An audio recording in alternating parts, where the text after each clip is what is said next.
Gracia y paz a la casa espiritual de la Iglesia Bautista de la Fe. Desde Davie, en el condado de Broward, en Florida. Hoy en el tiempo del clamor. Gracia y paz para cada uno de nuestros carísimos y directos hermanos que en tiempo real y en diferido nos dispensan su generosidad para que podamos adentrarnos en las esferas profundas de la humanidad, haciendo un acercamiento psico-bio-espiritual, transversalizando conocimientos, transversalizando experiencias de vida, a la luz de la palabra de Dios, para buscar esa plenitud de la estatura de Cristo, la cual es para nosotros, más que un objetivo, el anhelo más ferviente de nuestro corazón, ser como el Señor. En esta noche, trabajando una senda más, una senda que nos permita llegar al cumplimiento de la misión, usar sendas de transformación que nos permitan el recurso suficiente para cumplir la misión, nos permite entender que todo el tiempo estamos en posibilidad de ser mejores y más claros creyentes. Esta noche vamos con el tema número 21, la senda número 21. Y como lo dije desde el año 2025, el 2026 ha significado para la Iglesia Bautista de la Fe un desafío de entender y comprender el tiempo de Dios. Y ha sido una experiencia maravillosa, sobrenatural, una experiencia en la que hemos podido caminar en pos de ese presupuesto, de saber que tenemos una tarea, una misión. Desde el momento en que Rubén Salazar entendió que Dios creó al ser humano, y para esto hay que entrarse en la filología hebraica, paleohebraica, para poder entender qué quiso decir el escritor sagrado en Génesis capítulo 1, un texto que se va a escribir en el tiempo del exilio, que es donde se va a escribir casi el 90% de todo el Antiguo Testamento. Ya eso le llamamos el periodo del Segundo Templo. Para el escritor sagrado, crear al ser humano a imagen y semejanza de Dios tiene que ver con el estatus, no con elementos que podríamos pensar que son para nosotros distintivos y mucho menos atributos, como posiblemente lo entendí en mis primeros 20 años de vida cristiana y cuando empezaba mi pastorado por allá hace 30 años. Yo entendía la imagen de Dios como un atributo, pero fue solamente adentrarme en estas profundidades de la filología hebraica para entender que la imagen de Dios no es un atributo, es una representación. Fuimos creados para representar a Dios en la tierra. Y la mejor manera de representar a Dios es ir a la fuente, a ese propósito que tuvo Dios cuando nos crea. Y es algo muy interesante, ya lo he explicado en otras ocasiones a través del discipulado bíblico, cuando nos crea varón-hembra. Y ese es un término bien interesante, que bueno, no voy a quedarme allí. En la Reina Valera nos habla de varón y hembra como si fueran dos personas, dos entidades separadas. Pero eso va a ocurrir en el tiempo de la creación, cuando Dios empieza a crear la separación y la diferenciación, el día de la noche, las aguas de arriba, de las aguas de abajo, lo seco, de lo mojado, los animales de la tierra, del agua, del aire, y va a crear al hombre, y ahí se da esa experiencia. Y es interesante porque en ese diálogo que tiene Dios, Elohim, con el concilio divino, con su hostia celestial, con su burocracia divina, y dice, hagamos al hombre, esa expresión, hagamos al hombre, que por muchos años como teólogo, iniciándome en la teología, estaba convencido que era un soliloquio del Padre, del Hijo y del Espíritu Santo. Luego voy a entender que no tiene nada que ver con eso, que indistintamente de que Dios uh, se hable a sí mismo y que una de las tres personas le hable a las otras dos y los ponga al tanto de algo que va a pasar, no tiene sentido. Era Dios hablando con su consejo divino, con su hostia celestial, con su burocracia divina, con sus hijos, con sus ángeles. Y esto lo vamos a aprender más adelante. Y ese, hagamos al hombre a nuestra imagen, a imagen de Dios, vamos a crearlo. Esa expresión varón-hembra es maravillosa, fascinante. Entender que el ser humano fue creado varón-hembra, sin el copulativo y. Varón y hembra no. Fue creado varón-hembra.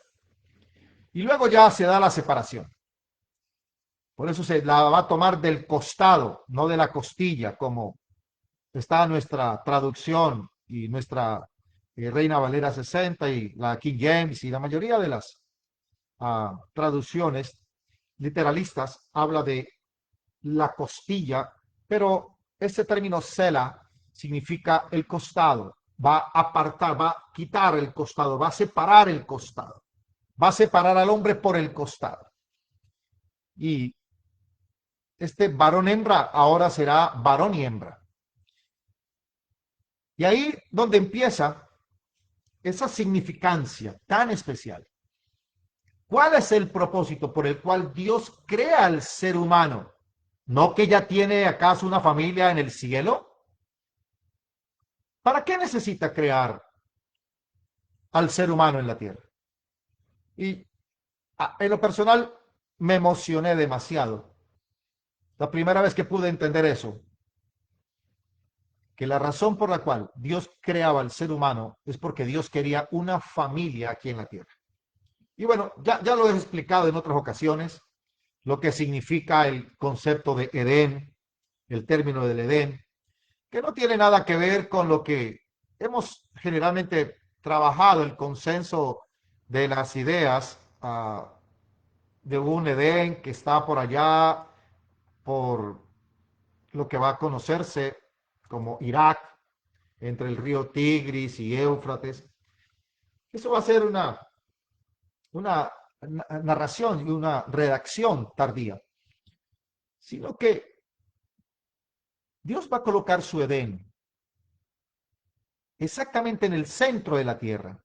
Y los que conocen ya y están acostumbrados a estos años que llevamos de estudiar este tema del mundo espiritual invisible, saben muy bien eh, que estamos en una tierra fija, en una tierra que no se mueve, una tierra plana, y, y allí en el centro, justo en el centro de la tierra, allí estaba el Edén, y allí Dios tiene su casa, Dios tiene su templo y Dios tiene su trono. Y allí está esa experiencia tan especial de colocar en el jardín a aquel ser tan especial, el hombre, el ser humano, para que lo labre, lo cuide, para que sea el Señor de la creación. Hoy en día, entonces, que entendemos qué fue lo que ocurrió después de el conocimiento angelical cuando le dice a la serpiente a Eva, el día que comas de ese árbol, la traducción nuestra, Reina Valera, dice, serás como Dios, seréis como Dios, pero el sentido primario, que es lo que se trata de buscar cada vez más en la filología, el sentido primario, no es seréis como Dios, sino seréis como dioses. Y en esto creo que la nueva traducción viviente acierta al traducir de esta manera, seréis como los dioses o seréis como dioses, refiriéndose la serpiente a ella misma. En caleño, lo que le dijo la serpiente a Eva es: el día que tú comas y tengas el conocimiento del bien y del mal, serás como nosotros, que sabemos el bien y el mal, y no vas a morir.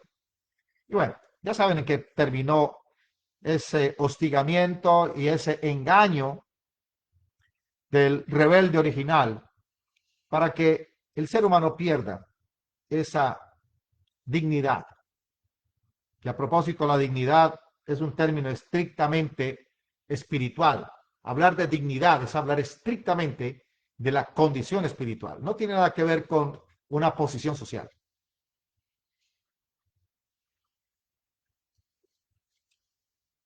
Y allí, en esa situación, Eva y Adán son retirados del Edén hacia el Eretz, hacia la tierra desértica.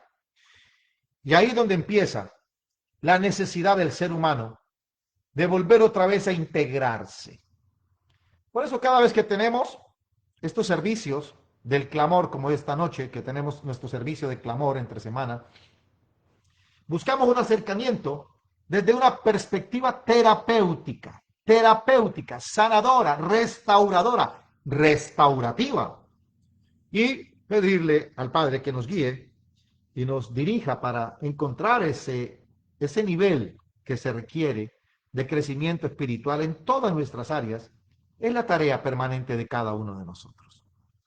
Y aquí estamos para hacer ese tipo de propuestas. Así que esta noche, con las buenas noches para nuestros hermanos que están llegando a nuestra transmisión, los martes o los miércoles que hacemos clamor, generalmente lo hacemos público, así que le agradezco a los hermanos que están llegando, le den un like a nuestro canal y puedan ayudarnos para que la plataforma vea como pertinente este material que estamos comunicando. Igual a los 30 días lo quitan, pero al menos durante los 30 días la persona puede verlo y las personas pueden entrar. Así que si vas por allí, la posibilidad de darle un like, le agradezco. Doy la bienvenida esta noche a mi querida Magali Méndez, que nos da el saludito. Y vamos esperando que vayan entrando otros hermanos a nuestra transmisión, que la verán en diferido si no la ven esta noche. Bueno, le he llamado al estudio de hoy, al tema de hoy, que es la senda número 21.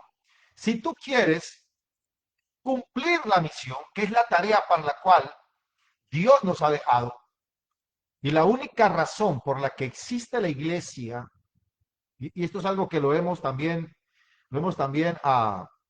interpretado de tantas maneras, como quiera que a veces se pierde el sentido de la misión. La misión de la iglesia es solo una, y es llevar el mensaje, comunicar el mensaje de las buenas nuevas a la humanidad, decirle a la humanidad que hay una relación que debemos recuperar, que Dios ha venido a recuperar a la humanidad entera a través de la persona de su Hijo amado. Y en ese cumplimiento de la misión, a veces nosotros tenemos dificultad para el cumplimiento de la misma, porque afectan situaciones de nuestra naturaleza y de nuestra condición humana, biológica, emocional, psicológica, afectiva. Así que vamos a revisar el tema de esta noche. El título de hoy es Senda número 21. Si quieres encontrar la ruta que te ayude a cumplir la misión, hazlo otra vez atravesando miedos. ¿De qué estoy hablando? ¿A qué me voy a referir esta noche? Voy a estar hablando acerca de qué hacer con los tropiezos. ¿Qué hacer cuando te encuentras frente a las ofensas, a las dificultades de la vida? Así que vamos con Mateo capítulo 18, versículo 7. Y podamos encontrar aquí a Jesús hablándonos de manera muy puntual, diciéndonos que los tropiezos son inevitables en la vida. Pero él dijo que había que por todos los medios conservar la unidad no generar divisiones. Y ahí es donde tenemos que pedirle a Dios sabiduría, porque es muy fácil generar división. Solamente se requiere que cada uno quiera imponer la voluntad suya sobre la de otro. Y ya estaremos divididos. Pero el Señor nos dijo que tuviéramos cuidado, porque son inevitables los tropiezos, las dificultades. Sin embargo, advierte sobre el peligro de generar división. Y dice Mateo 18:7, ¡ay del mundo por los tropiezos! Porque es necesario que vengan. Y esta expresión a mí me ha llamado mucho la atención, hermanos. Lo he revisado desde las fuentes primarias, cuando el Señor dijo que era necesario que vinieran los tropiezos. Y hay una palabra que a mí me fortalece mucho, y es que se lo quiero compartir, iglesia.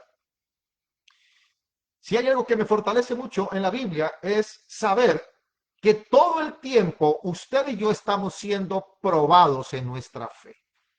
Esto es maravilloso, es maravilloso. Ser probados en la fe es de las experiencias más gloriosas que podemos entender, porque nos permite que cada día tengamos siempre el ánimo pronto, esa diligencia de seguir buscando conectar con Dios, estar conectados con Dios.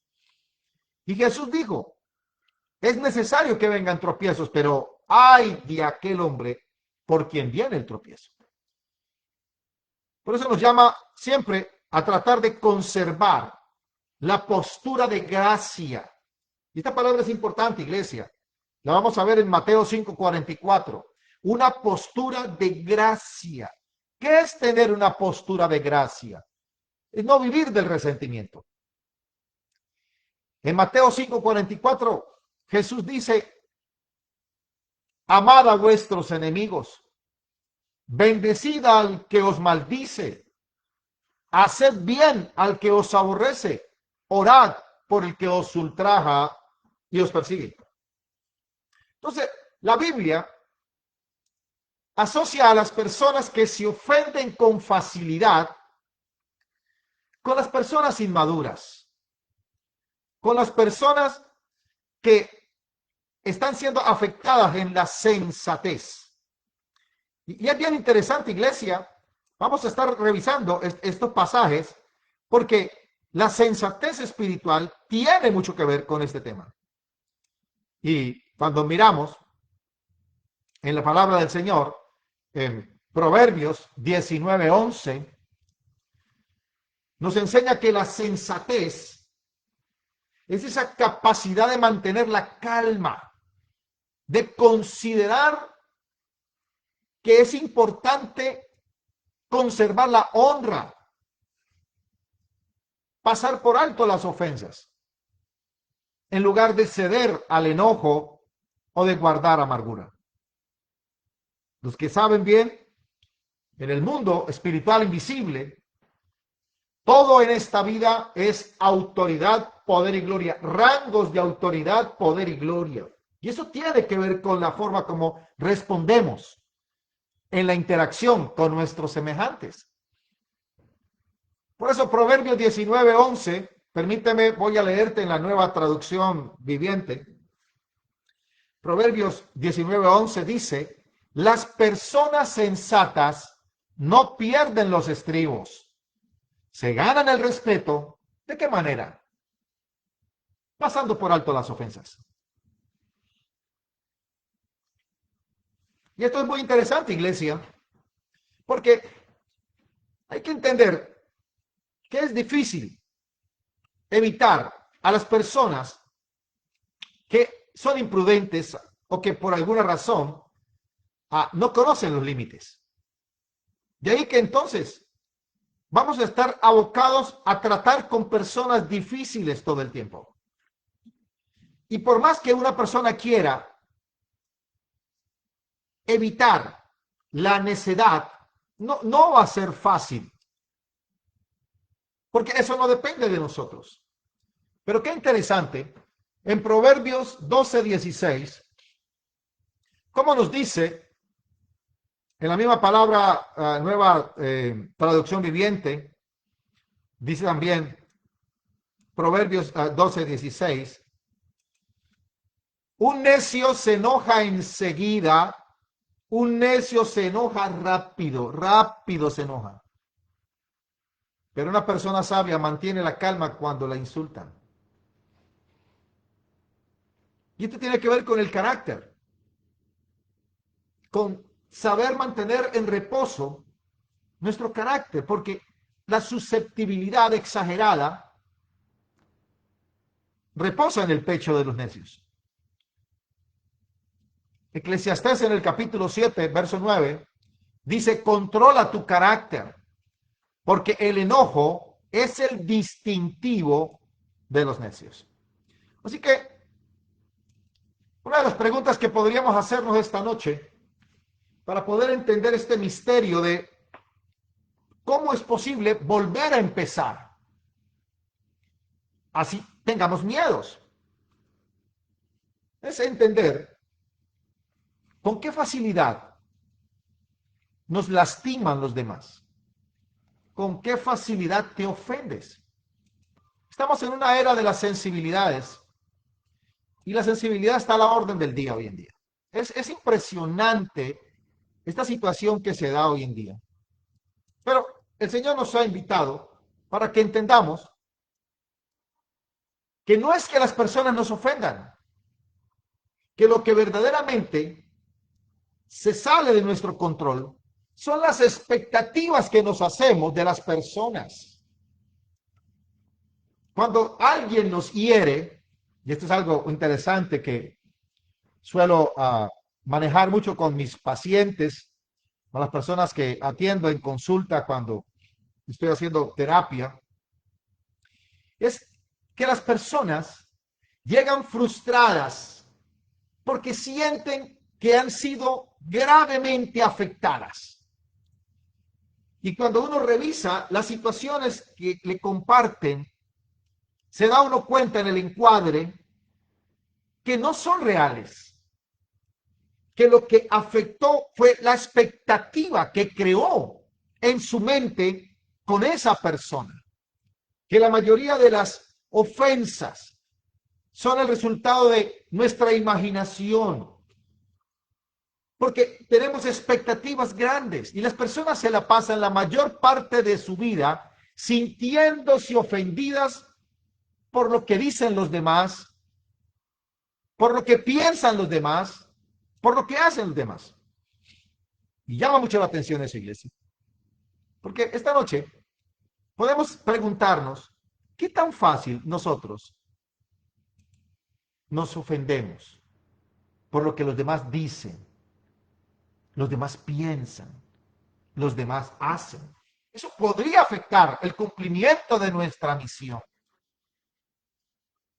Desviar nuestra atención es debilitar el propósito que Dios ha colocado sobre nuestra vida, que no es otro que predicar a Jesucristo, seguir predicando el nombre del Señor. Entonces, bueno, sería analizar que esas expectativas muchas veces las traemos de nuestras cunas. Los que saben que pertenezco a esta escuela de pensamiento, que la cuna, y eso lo he dicho todo el tiempo, la cuna jode. La cuna siempre va a estar en tu vida. Entonces, muchas veces traemos de nuestra infancia, de nuestras figuras de autoridad, y unas expectativas. Y esas expectativas llegan a nuestra adultez a afectarnos la sensibilidad con la que nosotros vamos por la vida. Y eso puede también afectar nuestra capacidad de rendir y de cumplir con nuestras tareas y nuestros deberes. Muchas veces son expectativas de los que idealizamos cuando niños. A veces de niños idealizamos cómo debían haber sido nuestros padres con nosotros y no lo fueron por alguna razón. Y esas ideas son las que nos lastiman. Y a veces llegamos al punto de pensar que cuando estamos en una relación de pareja, y esa relación de pareja se comporta de tal o cual forma, y no como nosotros lo esperamos, Ahí es donde vienen las dificultades. De manera que esa diferencia entre las atenciones que uno espera que la gente tenga y las personas tengan con uno y las que realmente tienen son las que hieren. Y eso solamente está en nuestra imaginación. Ahora, una de las mayores fuentes de las ofensas es cuando tratamos de imponer el punto de vista de una persona a otra, cuando tratamos de direccionar la vida de los demás, cuando le decimos a los demás lo que deben hacer, lo que no deben hacer, lo que deben creer, lo que no deben creer.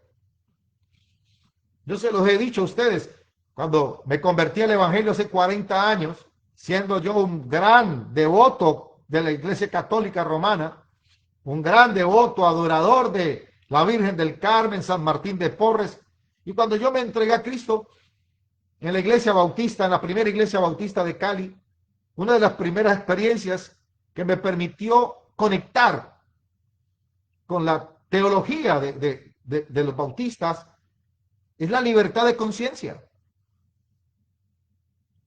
Y he tenido posibilidades, porque he tenido invitaciones a pastorear iglesias de otras denominaciones, y les he dicho con toda nobleza, yo solo me identifico con un solo tipo de gobierno, el gobierno de la Iglesia Bautista, una iglesia o una denominación donde la libertad de conciencia es demasiado importante. Entonces, cuando tú le dices a los demás lo que deben hacer, lo que no deben hacer, eso también puede crear resentimiento por partida doble. Porque no solamente se ofende la persona que dijo lo que el otro debe hacer y no lo hizo, sino también la otra persona se ofende porque no la aceptó como era. Y ese es un círculo vicioso. De ahí que, hermanos, debemos entender que una cosa son los pensamientos, otra las creencias, otros son los principios y los preceptos. Y todas las personas tienen el derecho de guiar la vida y de dirigir su vida como lo consideren. Aprenderán de sus errores, dejarán de ser esas personas que un día pensaron ser, pero que en ese intento de querer mejorar, van entendiendo que la vida nos enseña a vivir. Así que entonces debemos entender que nadie nos ofende. Son nuestras ideas acerca de cómo deberían actuar las personas las que nos molesta, nos inquieta, nos incomoda, nos genera ese malestar. De que es tan importante dejar a las personas ser, dejar que las personas guíen su vida como mejor les parezca. Esa es la responsabilidad de cada cual. Yo lo he dicho todo el tiempo lo he dicho. Como predicador, como pastor, como profeta, como oráculo, mi responsabilidad es decir lo que el texto sagrado dice. Que usted lo tome o no lo tome, ese ya es problema suyo. Ese ya es problema de cada cual. Las opiniones se piden, las opiniones no se dan. Y es algo bien interesante. Darle consejo al que lo pide es importante, pero permite que tome sus decisiones. Nadie en esta vida nos pertenece. No nos pertenecen nuestros padres, no nos pertenecen nuestros amigos, no nos pertenece ni la pareja, no nos pertenecen los hijos. Todos formamos parte de ese engranaje y es importante dejar fluir las cosas sin resistirnos a ellas. Debemos dejar de sobrepensar, abrirnos a las posibilidades de nuevas experiencias. Eso nos permite fluir con la vida. Rubén Salazar lo dice todo el tiempo, la vida es un tren y ese tren tiene vagones y el que no entiende eso ya se perdió. Ya se perdió. Tan sencillo como eso. Así que, iglesia, es importante entender que cuando limpias tu visión, vas a ver las cosas con más claridad. Porque la perfección no existe. No hay madre perfecta, padre perfecto, amigo perfecto, pareja perfecta. Solamente existe en nuestra imaginación. De que entonces debemos revisar el tamaño de nuestros dramas. Y debemos también preguntarnos, ¿será que nos estamos haciendo muchos dramas en la vida? Porque alguien dijo que el tamaño de tu drama es proporcional al tamaño de tu ego. Y vale la pena que podamos hacernos una terapia y revisarnos un poquito, que debemos aprender poco a poco. Yo creo que vale la pena que podamos aprender poco a poco, que no tenemos que reaccionar a cualquier cosa que nos moleste. Aprender poco a poco que la energía necesaria para reaccionar a todas las cosas que nos suceden nos va a agotar. Y eso nos va a impedir ver otras cosas como lo bueno que tiene la vida. Siempre he dicho que hay varias maneras de ir por la vida, viendo el vaso medio vacío, viéndolo medio lleno, o incluso pareciera irónico, pero hay personas que hasta le preguntan, ¿cuál vaso? No veo ningún vaso. Pero con todo y eso, vamos aprendiendo por la vida poco a poco que no podemos ser el consuelo de todos, que no podemos llevar a todos y tratar de tener contentos a todos, relacionarnos con todos como queremos. No es posible. Poco a poco vamos aprendiendo que tratar de ganar a cualquiera es solo una pérdida de tiempo, es una pérdida de energía. Eso nos va a llevar al vacío. Poco a poco vamos aprendiendo que no debemos reaccionar cuando las situaciones no se dan como queremos. Y esto simplemente significa que nosotros debemos elegir estar por encima de las circunstancias. Lo he estado enseñando todo el tiempo. Así que aprendamos a elegir la tranquilidad mental que necesitamos. No necesitamos más dramas del que arrastramos de la infancia. No necesitamos que la gente nos haga sentir que somos suficientemente buenos. No es necesario. No necesitamos peleas, argumentos, conexiones falsas. Vamos aprendiendo. No es necesario decirlo todo. Aprendemos lentamente a reaccionar ante las cosas que nos incomodan, pero dándole siempre el poder a nuestras emociones en la espiritualidad. Saber responder de manera controlada. Porque yo no puedo controlar lo que hacen los demás. Solo puedo elegir cómo reacciono yo, cómo lo manejo, cómo me percibo. Y eso es importante en la vida espiritual. Aprendemos lentamente que la mayor parte del tiempo estas situaciones no dicen nada de mí y mucho de la otra persona. Aprendemos que las decepciones siempre van a estar allí para enseñarnos. Mire, iglesia, es impresionante. Cada vez que usted tenga una decepción, usted tiene una lección de vida. Cuando usted y yo nos decepcionamos, lo que estamos es aprendiendo a amarnos. Y eso nos va a servir de escudo para ir por la vida sin expectativas. Debemos aprender que aunque reaccionemos, muchas veces no vamos a cambiar las cosas. No vamos a hacer que la gente nos quiera o nos respete de repente. No podemos cambiar mágicamente las cosas. A veces es mejor dejar que las cosas ocurran como deben ocurrir. Dejar ir las cosas, dejar ir la gente, no luchar por el cierre. Me han escuchado decir todo el tiempo que el secreto de la vida cristiana no es saber entrar. Todos sabemos entrar, todos entramos bonito, siempre queriendo dejar una buena impresión. En el mundo espiritual, saber salir es más importante que saber entrar.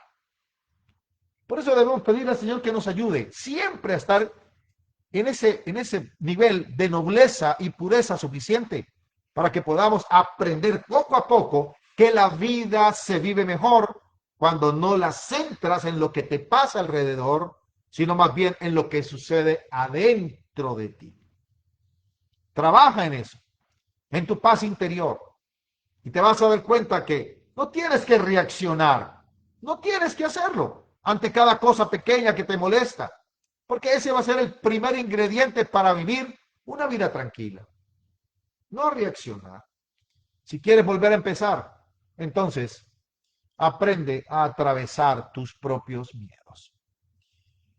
Este tercer punto me interesa porque creo que vale la pena que pensemos cómo vencer Los miedos que más llegan a nuestra vida. Voy a mencionarte al menos 4 miedos que los seres humanos tenemos de manera inconsciente. Número 1, el miedo a la soledad. Hay 2 opciones que tú puedes tener en cuenta. La primera es entender que una persona que tiene miedo a la soledad tiene problemas con su ego.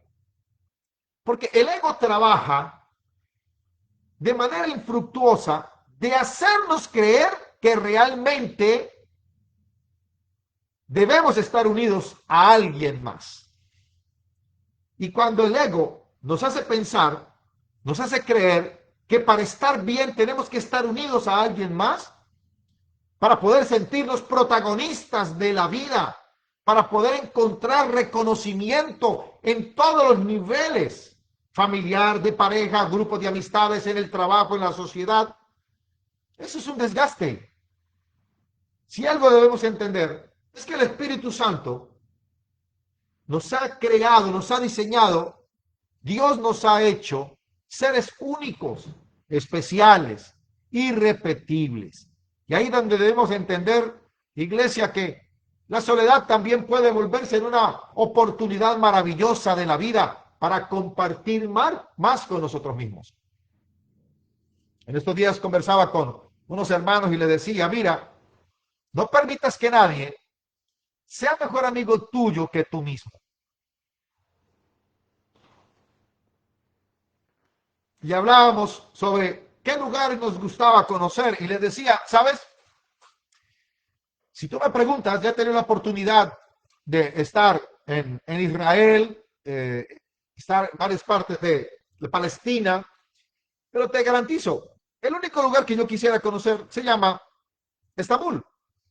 Me encanta ese lugar. Tiene un valor para mí enorme en la simbología histórica. Pero, sin embargo, pude entender que el mejor lugar donde yo podría estar y donde yo sería inmensamente feliz es donde yo esté. Y eso significa hasta debajo de un puente. Ahí seré feliz. Entonces la soledad es saber encontrarnos. Y qué importante. Y de eso vivimos. Bueno, vivimos no, pero es nuestra tarea de los psicoterapeutas ayudar a que los seres humanos se encuentren a sí mismos.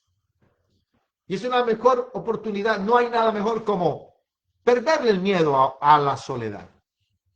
Porque justamente en ese momento donde va a aparecer esa persona que va a vibrar en la misma sintonía e intensidad tuya. Y no es otro que tú mismo. Ahí es donde está la tarea. Pero también superar el miedo a la escasez. Superar el miedo a considerar que no somos suficientes, que somos insuficientes. Y estamos buscando siempre desear merecer lo mejor para la vida. Y arrastramos un sentimiento de víctimas. Y hay un fantasma que nos invade cuando tenemos esa idea y esa percepción errada de no ser suficientes. Por eso debemos aprender a dar gracias a Dios por todo. Cuando tú agradeces por todo cuanto tienes, entonces lo mejor llegará a tu vida. Hay una frase que contemplo hace muchos años y la conocen bien. El que vive agradecido con lo que tiene, Dios le dará más. He podido en mi vida personal ver eso, una realidad. Gracias, darle a Dios todo el tiempo por estar vivos, por abrir los ojos cada día, por poder respirar un día más, por tener una cama donde dormir, un lugar, un techo donde habitar, por tener todo lo que necesitamos, porque allí está la tarea del Señor de generarnos su paz y su generosidad, tener sabiduría, darle gracias a Dios por la sonrisa que nos encontramos en la calle en personas que no conocemos. Gracias a Dios por tener trabajo, por tener una comida caliente, por una taza de café, por lo mucho y por lo poco. Importante es que todos nuestros deseos los coloquemos en acciones de gracias y se comenzarán a materializar. porque también nos desequilibra en nuestro estado de conciencia un tercer miedo, que es el miedo a la enfermedad. Y qué interesante, iglesia, porque cuando nos damos cuenta de cómo funciona este tema del el miedo a la enfermedad, nos damos cuenta que cuando empezamos a sentirnos débiles, perdemos fortaleza interior. Bueno, eh, le compartía en alguna oportunidad a unos hermanos cómo me ha sorprendido cuando en estos estudios que desarrollo en el Instituto de Neurobiología de Puebla, México, cómo funciona el sistema polivagal y cómo nuestro sistema nervioso vago, nuestro sistema nervioso entérico, está comprometido 100% con nuestras emociones. Es impresionante cómo la mayoría de nuestras enfermedades y de nuestras patologías empiezan en la mente.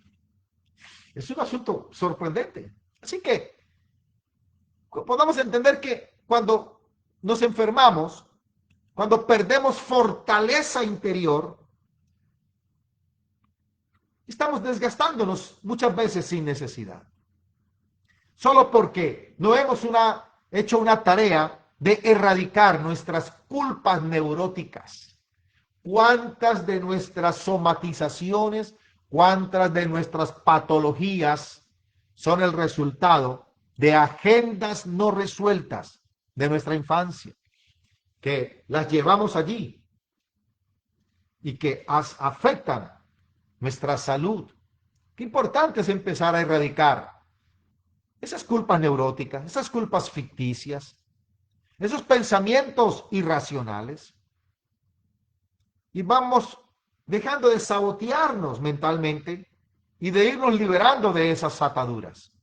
Qué bueno que podamos entender que la enfermedad se contagia y podemos perjudicar a otras personas solamente mostrando la forma como nosotros vemos la vida. Ya lo dijera el filósofo Platón, mente sana, cuerpo sano.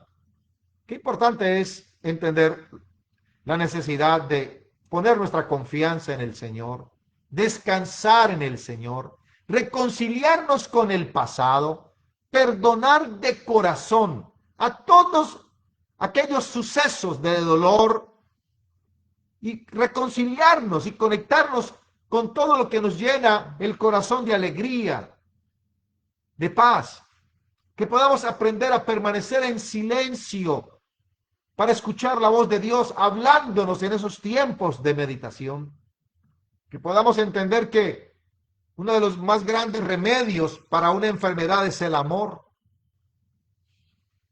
Llénate de amor, porque nadie te puede otorgar lo que no tiene. Da amor y recibirás a cambio amor. Vas a estar cada vez más sano, más lleno de vitalidad, porque el mundo necesita que estés saludable, que puedas cumplir tu rol como gestor de cambio en este planeta que necesita la cura de su alma a través de la predicación del Evangelio. Qué importante entonces volver a empezar atravesando miedos. Y sin duda, no podría faltar el miedo a la muerte. Pero el miedo a la muerte se supera cuando te enfocas en la trascendencia. Es el secreto. Y como diría el apóstol Pablo, ya no vivo yo. Cristo vive en mí. Estoy escondido en Cristo. Eso es maravilloso. Entender el pensamiento de Pablo es maravilloso. Porque cuando hay más entrega, cuando hay más bondad, cuando hay más generosidad, cuando hay más desprendimiento, cuando hay más altruismo, más amor al prójimo, más capacidad de despojarte sin condiciones, sin esperar retribuciones, el miedo a la muerte desaparece. Desaparece. Ahí es donde está la tarea y en eso deberíamos enfocarnos. Así que, si estás teniendo dificultad para manejar ofensas o para tener momentos difíciles y superarlos, ¿por qué no piensas que posiblemente el drama está en tu mente, que posiblemente hay algo que no está actuando correctamente en ti. Y qué bueno que podamos entender que el Señor nos envía a que podamos vivir en paz con todos los hombres. Quedémonos con una palabra del apóstol Pablo antes de terminar esta reflexión que nos invita a estar más proactivos, más abiertos a todo lo bueno que Dios tiene para darnos. El mismo tiempo que te demoras en pensar que las cosas saldrán mal, es exactamente el mismo tiempo que te toma decirle al Señor, gracias Padre, porque mi vida está en tus manos.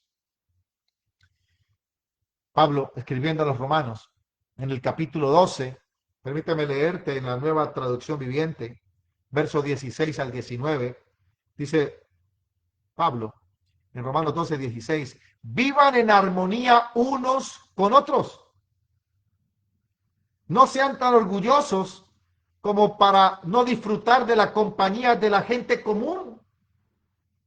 No piensen que lo saben todo. Nunca devuelvan a nadie mal por mal. Compórtense de la manera que todo el mundo vea que ustedes son personas honradas. Hagan todo lo posible por vivir en paz con todos. Queridos amigos, dice Pablo, nunca tomen venganza.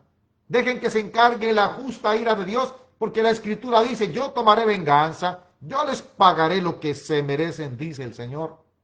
En cambio, si tus enemigos tienen hambre, dales de comer. Si tienen sed, dales de beber. Qué hermoso. Y dice el versículo 21, al hacer esto amontonarás carbones encendidos de vergüenza sobre sus cabezas. No dejen que el mal los venza. Más bien venzan el mal haciendo el bien. Iglesia, que la prudencia ayude a pasar por alto la ofensa y a controlar las emociones para no caer en esas tentaciones que son muy propias cuando estamos ante un tropiezo, ante una dificultad. Jesús dijo, los tropiezos y las ofensas son inevitables, pero siempre hay una salida. Dejar pasar la ofensa y el agravio, no quedarte enfrascado en los tropiezos. Aprende a dejar en las manos del Señor absolutamente todo. Y Él se encargará de tomar el control de tu vida y de la mía. Vamos ahora a pedir al Señor que nos guíe y que nos ayude a caminar en pos de su gracia y de su generosidad.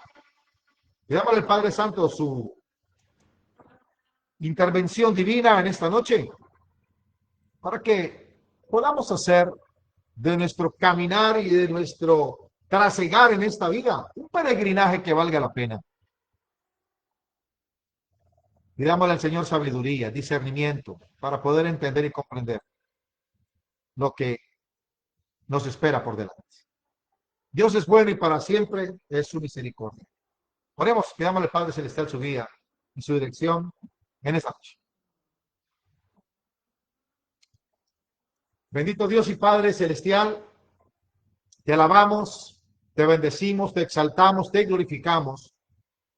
Te damos gracias porque tú eres bueno, porque para siempre es tu misericordia.